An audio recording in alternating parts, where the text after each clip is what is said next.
هل شعرت يوما برغبة التسلق إلى بركان والنزول داخل حفرته؟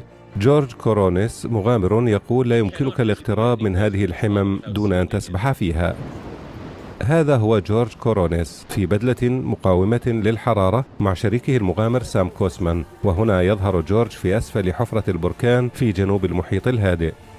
It's also one of the most dangerous and difficult to get to. لقد نزل إلى عمق 1200 قدم، عمق يقارب ارتفاع مبنى إمباير ستيت، واستغرق الأمر ساعتين لنزولهما إلى حوالي 50 قدما فقط فوق الحمم. ورغم ارتدائهما بدلة مقاومة للحرارة فإنه لم يمكنهما الوقوف بالقرب من الحمم إلا لبضع دقائق.